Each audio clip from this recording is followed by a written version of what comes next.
Jumapili tulijikuta hatukuingia kabisa katika somo letu, na tukapita eneo fulani hivi la kindoa ambalo linalounganisha hichi chote tunachokihubiri.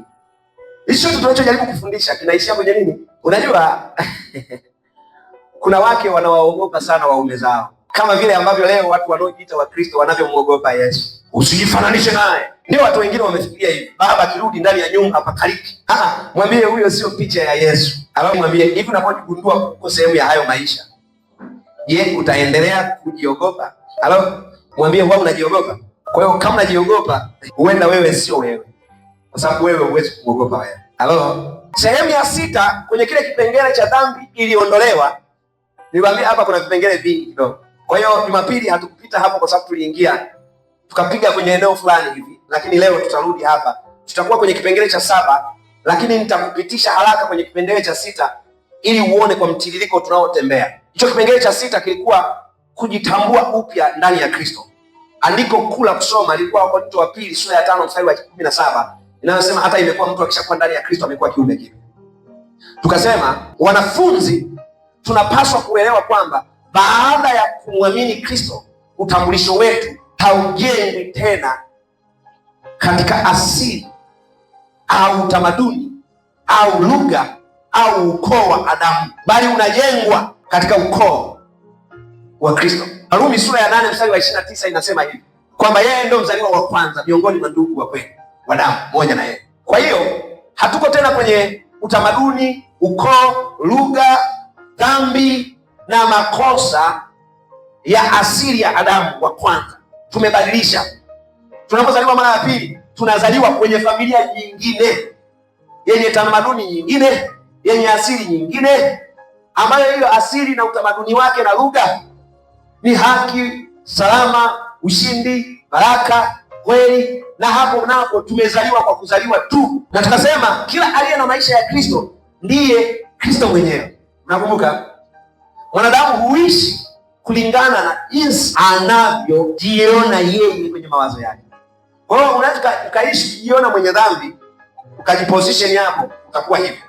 Lakini unaweza kaamua kuishi kama mwenye haki, na hapo nafikiri ni sehemu nzuri sana. Tukaona jambo la kwanza lilikuwa ndani ya Kristo mtu amekuwa kiumbe kipya, ambao ndio mstari wetu tulikuwa tunamsimamia huo wa Korintho wa pili sura ya 5 mstari wa 17. Kwa hiyo tukasema Biblia haisemi atakuwa kiumbe kipya siku moja. Kila anayeamini amekuwa kiumbe kipya, ni wakati uliopita. Kwa hiyo kama haujawa, ina maana haujaamini. Na ukiwa kiumbe kipya, hakunaga kiumbe kipya ambacho kina giza, kina huzuni, kina magonjwa, kina laana, kina wasiwasi, kina uongo. Hakuna kiumbe kipya cha hivyo. Dini tu ndio inajaribu kuwajengea watu picha kwamba kuna kiumbe, unaweza kiumbe kipya cha hivyo, lakini unatenda dhambi, na unapotenda dhambi utakuwa unaomba msamaha. Baba wamekuposition kwenye eneo gumu mno ambalo utakaa utoke. Biblia uondoke hapo. Kwa hiyo haya si tabia, ni mabadiliko ya mawazo, ni uumbaji mpya. Mungu hakukarabati uumbaji wake ule wa kale ulioharibika. Alianzisha uumbaji mpya, ndio maana alikuja na maisha yake ayatoa kwa ajili yetu. Na tafakari yake ikawa, je, bado ninajiangalia kama mtu wa zamani au nimekubali kwamba ndani ya Kristo nimekuwa Kristo mwenyewe? Jambo la pili lilikuwa ya kale yamepita. Ya kale, okay? Ya kale yanajumuisha maisha ya Adamu wa kwanza na ubinadamu wote, ndio yanazungumzwa ya kale, yenye hukumu, yenye hatia, yenye uoga, utambulisho wake. Kristo hakufunika tu yaliyopita kwamba nimefunika. Yeye hakuwa na hayo kabisa. Kwa hiyo unapopokea maisha yake, umepokea maisha yasiyo na hayo. Alihitimisha utawala wa Adamu na matokeo yake akaanzisha utawala mpya wa yeye na maisha yake. Ndio maana kwa kupitia Adamu watu wote tunakufa, na kwa kupitia Kristo Yesu watu wote hatufi. Kwa kupitia kosa kwake mtu mmoja watu wote tukaingizwa katika hali ya wenye hatia, na kwa kupitia kutii kwake mtu mmoja watu wote tumeingizwa katika hali. Hasa kwa nini uamini kwa kupitia Adamu dhambi iliingia ulimwenguni na matokeo yake, halafu hauamini kupitia Kristo Yesu dhambi imeondolewa ulimwenguni na matokeo yake? Why? Kwa hiyo wewe umeamini tu upande mmoja, upande wa pili hutaki, sio? Kwa hiyo wewe ni mfuasi wa Adamu wa kwanza, halafu unatuzunga kutaja Yesu kila wakati, kumbe wewe sema wewe ni mfuasi wa Adamu wa kwanza. Tafakari ilikuwa je, bado ninafungwa na historia yangu ya nyuma au naishi katika uhuru wa alivyo Kristo? Jambo la tatu likawa yote yamekuwa mapya. Mungu hakubadilisha sehemu chache tu za kwenye maisha kwamba nimebadilisha hii na hii na hii na hii. Alimpatia muamini maisha mengine kabisa. Ndiyo maana Paulo anasema tumetazama yamekuwa mapya. Utambulisho mpya unazaa maisha mapya. Mawazo mapya yanazaa mwenendo na matendo mapya. Haleluya! Tafakari ikawa je, ninaona maisha yangu yaliyopita au najiona kwenye maisha mapya? Jambo la nne likawa sisi si wa Adamu tena, bali ni wa nani? Halo, tumekuwa wa Kristo sisi.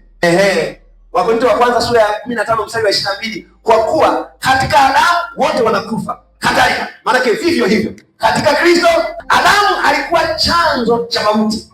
Halo, Kristo ndiyo chanzo cha uzima. Oh, haleluya! Mtu aliyemwamini Kristo amehamishwa kutoka mautini, ameingizwa katika wapi? Okay. Na mtu ambaye hajazaliwa mara ya pili yuko pale. Ndio maana Paulo anasema kwenye Warumi sura ya 8 mstari wa kwanza anasema, sasa come on. Sasa maana ile roho ya uzima ile katika Kristo, maana na sheria ya dhambi, maana yale yasiwezekana kwa sheria kwa vile ilivyokuwa dhaifu kwa sababu ya mwili. Mungu kwa kumtuma mwanae mwenyewe kwa jinsi ya mwili alifanyaje? Alihukumu dhambi katika mwili. Kwa hiyo wewe unapoiona hiyo ni ipi ambayo haikuhukumiwa? Okay, unaamini kwamba ilimponyoka Yesu. Tafakari yako inatakiwa iwe, ninaishi kama mtu aliye ndani ya fikra za Kristo au naishi kama mtu aliye ndani ya fikra za Adamu? Mtu mchungaji mbaya anataka kuongeza jambo, anataka yes. Haleluya. Karibu mchungaji. Amina Bwana. Amen. Somo hili limekuja kwa wakati. Sema hii Yohana waraka wa kwanza sura ya 2. Huyu ambaye alikuamini Yesu tunapotenda tunapotenda dhambi tunaye mwombezi. Hili bwana, hili zuri sana. Alikaa kifuani kabisa, akapapasa na kifua chake kabisa. Hebu tufungue pale na tuisome. Waraka wa kwanza wa Yohana sura ya 2 mstari wa 2. Twende pale. Mtu mmoja naomba nisomewe. Sura ya 2 mstari wa 2. Naomba nisomewe. Tena ni nzuri sana kwa sababu hiyo pia inazungumza jambo inajibu pale pale. Lakini hebu tusome. Yes. Pale Yohana wa kwanza sura ya 2 mstari wa 2. Anasema hivi. Watoto wangu wadogo. Na waandikia haya ndio ili kwamba msitende dhambi. Ili kwamba msitende dhambi. Ili kwamba msitende dhambi. Aha. Na kama mtu akitenda dhambi. Sasa sikia, hata mimi nasema jamani msitende dhambi. Aha. Lakini kama kuna mtu, kwa sababu najua hapa nazungumza kwa mujibu wa sheria. Nani leo hajawaza vibaya? Nani leo hajawaza vibaya? Ngoja niwaambie na jambo lingine. Nani hajajisikia vibaya? Kwa sababu ugonjwa, mtu anayeumwa na aliyezini wote huaga wako kwenye eneo moja. Ila watu ugonjwa huwa wanataka wauone kama wa kwenye mti wa uzima. Ndio maana mpendwa mwenzetu hapa akiugua, tunaenda kumtembelea na tunaenda na zawadi, si? Vipi tunasikia amekamatwa ugonjwa, vipi? Akapigwa kwa sababu alikuwa alikamatwa kwenye uzinzi. Kumbe mgonjwa na aliyepata ajali na mzinzi wote wako kwenye kiti kimoja. Halo? Mgonjwa, mtu aliyepata ajali na mtu ambaye amezini na aliyelewa, na mfuta sigara wote wako kwenye kiti. Kati hayo niliyotaja, ipi unaofikiri iko kwenye mti wa uzima? Ugonjwa uko kwenye mti wa uzima? Okay. Kwa nini sisi tumehalalisha tunaona ni sawa? Anyway, kama unaumwa usisikie vibaya. Ni kweli. Ni mawazo yasiyoamini yanaumwa mpaka sasa hivi. Yanaweza kawa hayajadhihirisha hali ya ugonjwa lakini ni magonjwa. Yaani yale mawazo ambayo hayajaamini mpaka sasa hivi hata ya kwangu yameoza kabisa. Alawa? Okay. Haya, hicho kilikuwa cha kwanza. Kwa hiyo kitu tuna picha kubwa. Kwa hiyo kama kuna mtu ana jambo hilo, ndio Yesu anasema asijali. Kama kuna mtu atafanya hivyo, asijali. Kwa sababu Yohana anasema kwa sababu tunafanyaje? Endelea. Na kama mtu akitenda dhambi, ndio tunaye mwombezi kwa Baba. Yesu Kristo mwenye haki. Aha. Mstari wa 2. Naye ndiye kipatanisho kwa dhambi zetu. Ndiye kipatanisho kwa dhambi zetu. Sasa lazima ujue alifanya lini huo upatanisho wa dhambi zetu. Inasema atafanya upatanisho au imesema yeye ndio upatanisho. Kwa hiyo upatanisho umeshafanyika kama bado? Tayari. Ngoja nisome mstari mmoja hapa. Usiondoke kwanza Justin hapa. Kwenye Waebrania sura ya kwanza mstari wa kwanza tu.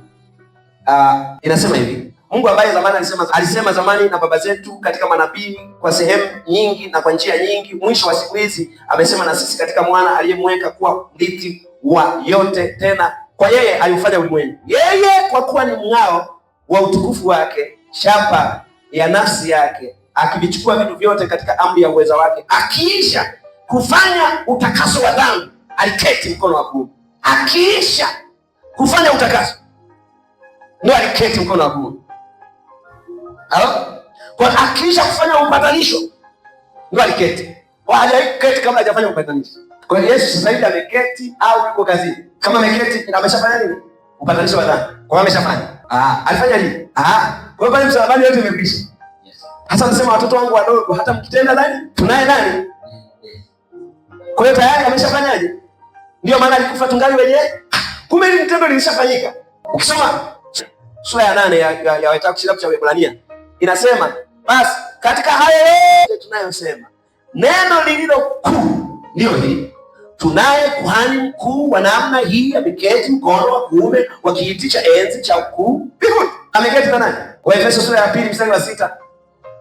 Tukianza sura ya kwanza, kile alikufa pamoja na sisi, akafufuka pamoja na sisi, akaketishwa pamoja na sisi juu sana kuliko ufalme wote, mamlaka, nguvu na jina litajwa leo, sio katika ulimwengu huu hata ujao. Sasa anatenda dhambi nani?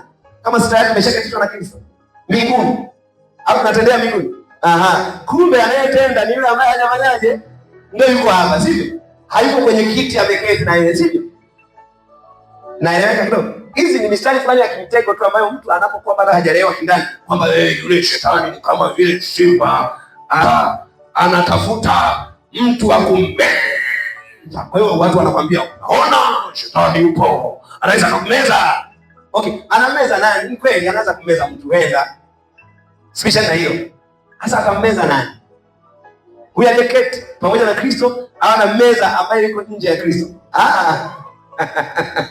Kwa hiyo huyu ambaye anaweza akitenda dhambi asijali, ana muombezi kwa Baba. Je, anayeamini ana muombezi au yeye ameketi tayari na muombezi?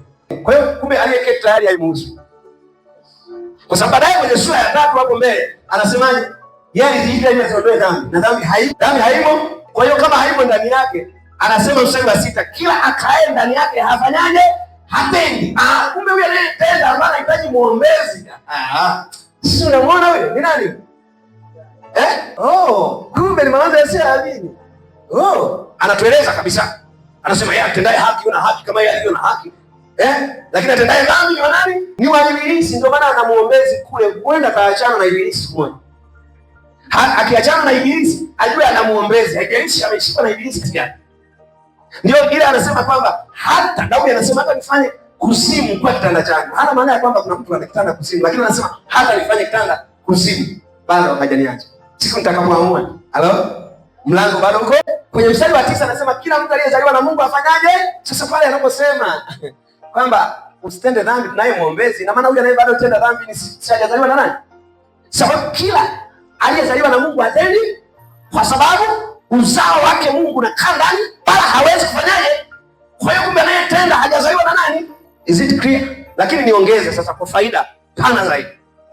Kama nimemaliza sura jibu kusimu, lakini niongeze kwa faida. Ukisoma kwenye sura ya 5, kwenye sura ya 5. Hiyo si sura ya 2. Sura ya 5 kwenye mstari wa 16 na wa 17 kuna jambo hapa. Sasa hapa ndio watu nasema tatizo la Kwa hiyo kipindi kile hawakuweza kutofautisha matendo na dhambi. Kwa mfano, Paulo alisemaje kwenye Wagalatia? Si ndio hii Wagalatia sura ya 5. Na matendo ya mwili ndiyo haya. Halafu akasema na matunda ya Roho Mtakatifu ndiyo. Sasa Yohana hapa alitumia neno ambalo alikuwa ameshatuambia mwanzo dhambi ni nini. Yohana kati ya mtu anayezungumza dhambi ni moja, ni Yohana. Sitegemei kabisa hapa aliandika yeye kwa ufasaha wa maana tunayoipata leo hapa. Kwa sababu yeye ndo amesema kwenye Injili Yohana sura ya 16 mstari wa 9, anasema kwa habari ya dhambi ni kwa sababu hawaniamini. Sura ya 3 mstari wa 18, wamehukumiwa kwa sababu hawakuamini jina pekee la mwana wa nani? Wameshatuambia kwamba sababu anasema kwa jinsi Mungu alipenda ulimwengu hata akamtuma mwanae pekee ili amwaminie asipotee, kwa maana Mungu hakumtuma mwana wa ulimwengu ili ahukumu ulimwengu, bali ulimwengu uokolewe katika yeye. Amwaminie mwana wa Mungu hahukumiwi. Asiyemwamini amekwisha kuhukumiwa kwa sababu ameshatuambia. Sasa Waraka sura ya 5 mstari wa 16 na wa 17 anasema hivi, mtu anayemuona ndugu yake anatenda dhambi isiyo ya mauti. Kwa hiyo ili kosa tupewa jina hili vizuri. Dhambi gani isiyo ya mauti? Na kuna dhambi gani ya mauti? Kuna dhambi isiyo ya mauti. Anasema hivi, mtu akimwona ndugu yake anatenda dhambi isiyo ya mauti, ataomba na Mungu atampa uzima kwa ajili ya hao watendao dhambi ya mauti. Hivi kuna dhambi ambayo kutoka mtu anaambia watu wa jamani waombaji tu, kwa nini siombee dunia? Tunaombea. Kwa hiyo sasa dhambi sio ya mauti, ni matendo ya mwili ambayo yana matokeo ya zile athari. Ni matendo ya mwili yenye yale mawazo ambayo hayajaamini. Yale ukweli sio kwamba yanatenda dhambi, ni mwenye dhambi, sio kwa kutenda, kwa kuzaliwa. Kwa hiyo mtu hatendi dhambi kuwa mwenye dhambi, ila mtu ni mwenye dhambi ndio maana anatenda. Yale mawazo yanatendesha mwili, kimjazacho mtu ndicho kimtokacho. Kwa hiyo kuna matendo. Haya matendo anasema tunaweza kufanyaje? Sasa kuomba maana yake ni nini? Ndio watu hapo wachanganyana. Kuomba ina maana kuji-align. Kwa hiyo kuomba na kuamini hakuna tofauti. Lakini anasema hivi, na Mungu atampa uzima kwa ajili ya hao watendao dhambi isiyo ya mauti. Alafu anasema iko dhambi iliyo ya mauti, sisemi mtaomba kwa ajili ya hiyo. Hii ambayo inahitaji maombi ni hivi. Ndio ile Yohana ametuambia yeye kwenye 16:9 kwa habari ya dhambi ni kwa sababu hawaniamini mimi. Kwa hiyo hapa anazungumzia mtu ambaye ni muamini lakini bado ana matendo yanayotoka yasiyo mazuri kwa sababu ya mawazo yale mengine ambayo hayajaamini. Kwa hiyo ni kama anakutahadharisha. Usimhukumu mzima. Huyo hebu mweke karibu. Hebu endelea kumfunza. Akiendelea kubadilisha mtazamo, anafanywa upya. Hayo yatakata. Atafanya ufahamu, apate ufahamu sawa sawa na Kristo, yatakata. Kwa hiyo na hapa unajua tuko kwenye maombi. Kwa ajili ya wale wanaotenda dhambi isiyo ya mauti. Mko hapa, nimewauliza mwanzo kwamba je, kuna mtu hapa ambaye hajaokoka? Wewe unatenda dhambi isiyo ya mauti. Umepata ajali, unatenda dhambi isiyo ya mauti. Unasema uongo. At least bado uko kwenye eneo unaweza ukachange. Unaweza kubadilisha. At least uongo umetoka nje. Umekuexpose kuonyesha bado unao. Sasa badilisha. Imekupa taarifa. Wewe bado unaugua, una ugonjwa, una uharibifu ndani yako. Badilisha. Nimeelewa vizuri? Tusonge mbele. Kulikuwa kuna jambo la 5 kwamba Mungu anakuona kupitia Kristo. Unaona? Mungu hakuoni wewe as you. Kwa mfano, unajua mawazo yako yaliyokufa. Hivi Mungu anayaona wapi? Yaani wewe mawazo yako ambayo bado yamekufa anakuona wapi? Kwa sababu anaposema walipokula yale matunda wakafumbuliwa macho, ina maana ile kusema walifumbuliwa. Wale walifumbuliwa wapi? Tunaambiwa walifumbuliwa mahali ambapo walijiona wako uchi. Ina maana hawa watu hapo walipofumbuliwa wakajiona wako uchi, ina maana walifumba macho mahali ambapo walikuwa wanajiona hawako uchi, kwa kufumbua macho kujiona mahali wako uchi. Sawa? Kwa hiyo ina maana walifumba macho kwenye kujiona hawako uchi, kwa kufumbua macho kujiona wako uchi. Wakawa waliolala kwenye kujiona hawako uchi na waliokwisha kuamka kwenye kujiona uchi. Wakawa wamekufa kwenye kujiona hawako uchi na wakawa hai kwenye kujiona wako uchi. Hiyo ndio inaitwa dhambi. Kwa hiyo anaposema kuna watu wanatenda dhambi sio mauti, ina maana wewe kwenye hali ya mti wa kifo unatenda dhambi sio ya mauti. Na huku unasema yaani unatenda dhambi sio ya mauti. Sasa badilisha. Imeshakupa taarifa, una mawazo yanayoweza kukutendesha hali hiyo, badilisha. Dhambi ya mauti ni ile mtu hatambui kabisa kuhusu Mungu hata kwa sehemu ndogo ambayo inajitokeza nje kwenye matendo. Yuko full haribifu. Kwa hiyo kupitia anguko Mungu anamuona sasa. Baada ya anguko Mungu anamuona mtu kupitia Kristo. Waebrania sura ya 9 mstari wa 24. Kristo aliingia mbinguni hasa aonekane usoni pa Mungu kwa ajili yetu. Waefeso sura ya 1 mstari wa 6. Ametukubalia katika huyo mpendwa. Ndio sasa anaweza kutuona. Ambaye tuko nje bado ya huyo mpendwa, Mungu hatuoni, kwa sababu Mungu haoni kwenye wazo la Mungu asivyo. Kwa hiyo wazo lako linapokuwa liko kwenye eneo la asivyo, haoni. Sasa kama hakuoni, kwa nini nafikiri anaona matendo yako? Unaweza kuona matendo ya maiti. Mungu hapokei muamini kwa sababu ya matendo yake, anampokea kwa sababu yuko ndani ya Kristo. Kwa hiyo msingi wa kukubalika kwetu si juu ya ubora wetu, bali ni Kristo tunapojitambua kwenye maisha yake. Kwa yale maisha ya Kristo tunapojitambua nayo, tunajikuta yaliyokubalika, yanayoishi milele, yaliyo na uzima na amani na kila kitu chake. Jambo la 6 lilikuwa jijue unavyojuliwa na Mungu. Sasa jijue ambavyo Mungu anakujua. Unajua sisi tulijijua hasi baada ya kufumbua macho hivyo, tukajijua hivyo, na katika hali hiyo ya ubaya na nini tukajijua hivyo. Sasa Mungu anatujuaje? Kwa mfano kwenye Wagalatia sura ya 4 mstari wa 9. Ngoja nisome Wakorintho wa kwanza sura ya 13 mstari wa 12. Wakorintho wa kwanza sura ya 13 mstari wa 12 anasema hivi: maana wakati wa sasa tunaona kwa kioo, kwa jinsi ya fumbo, wakati ule tutaona uso kwa uso. Wakati wa sasa tunafahamu kwa sehemu, wakati ule nitajua sana, kama mimi nami ninavyojuliwa sana. Kwa hiyo kumbe kuna ninavyojuliwa. Kwa nafikiri Mungu wewe ni mwenye anakujua wewe una magonjwa? No, hakujui hivi. Kwa anapokujua anasema ndivyo, kwa sababu kwenye ile waraka wa kwanza wa Yohana, kwa mfano waraka wa kwanza wa Yohana pale sura ya kwanza kabisa anasema hivi, kwenye sura ya 3 mstari wa 3 anasema, tazama ni pendo la namna gani aliyotupa Baba, kwamba tuitwe wana wa Mungu, na ndivyo tulivyo. Kwa sababu hili ulimwengu hautambui, kwa sababu haukumtambua yeye. Okay, mstari wa 2, wapenzi, sasa tu wana wa Mungu, wala haijadhihirika bado itakavyokuwa, lakini twajua ya kuwa atakavyodhihirishwa tutafanana naye, kwa maana tutamuona alivyo. Sasa mimi wanasema nani nitajiona, yani mimi alivyo, sababu wanavyo mtu mawazo ni maana. Hello, Biblia inasema umehesabiwa haki, umesamehewa, umepatanishwa, umefanywa mwana. Huu ndio utambulisho wa mwamini. Imani ni kukubaliana na hicho, ndicho anachokisema Mungu kuhusu wewe. Sasa tafakari, je, utambulisho wako au utambulisho wangu, hebu sema utambulisho wangu na watu natokana na maoni ya Mungu? Amen. Umejijibuje? Mtu aliyeko ndani ya Kristo si mtu wa kale aliyebadilishwa au kalabatiwa, ni kiumbe kipya.